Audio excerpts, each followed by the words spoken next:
दिल्ली के chief secretary के साथ मारपीट के मामले में आज वजीर आला केजरीवाल और नायब वजीर आला मनीष सिसोदिया की दिगर 11 लीडरों को अदालत ने बड़ी राहत दी है। चीफ सेक्रेटरी अंशु प्रकाश के साथ मुबैना तौर पर मारपीट मामले में आप हुकूमत के इन तमाम लीडरों के खिलाफ भी चार्जशीट दाखिल की गई थी।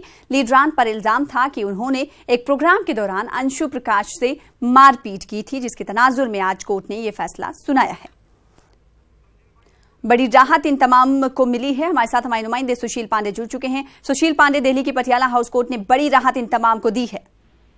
देखिए शना, बिल्कुल दिल्ली के मुख्यमंत्री अरविंद केजरीवाल, मनीष सिसोदिया समेत जो 13 आप के विधायक थे, उनको 50,000 रुपए के निजी मुचलके पर जमानत मिल गई है। अंशु प्रकाश जो चीफ सेक्रेटरी थे, उनके साथ मारपीट का मामला था, जिसमें आज फिलहाल कोर्ट ने इन तमाम आरोपियों को पेश होने के लिए कहा था।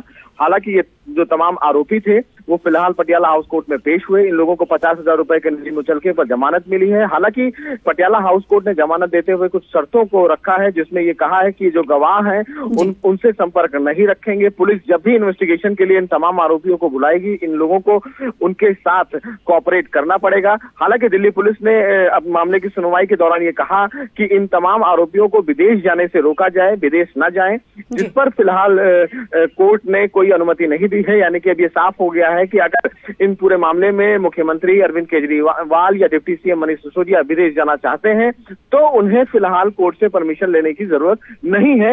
ये एक फौरी राहत फिलहाल उनको मिली है। लेकिन कहीं ना कहीं अब इस पूरे मामले में जो ट्रायल है वो 7 दिसंबर से शुरू होगा। 7 दिसंबर से इस पूरे मामले में जो ट्रायल है वो शुरू कर दिया जाएगा। चार्जशीट की जो कॉपी है वो तमाम आरोपियों को दे दिया गया है ताकि वो भी अपना पक्ष रखें। तो अब देखना ये होगा कि इस पूरे मामले में जो तमाम आरोप लगाए गए हैं ट्रायल के दौरान और क्या क्या बातें सामने निकल कर आती हैं। सना, जाहिर सी बात है। और इस बीच इन तमाम को राहत मिली है। दिल्ली की पटियाला हाउस कोर्ट ने कई शराइत भी इन पर रखी हैं और साथ ही साथ 50,000 रुपए का मुचलका करते हुए इन्हें जमानत दी है। बेहद शुक्रिया सुशील पांडे हमारे साथ जुड़ने के लिए, अपडेट फराहम करने के लिए।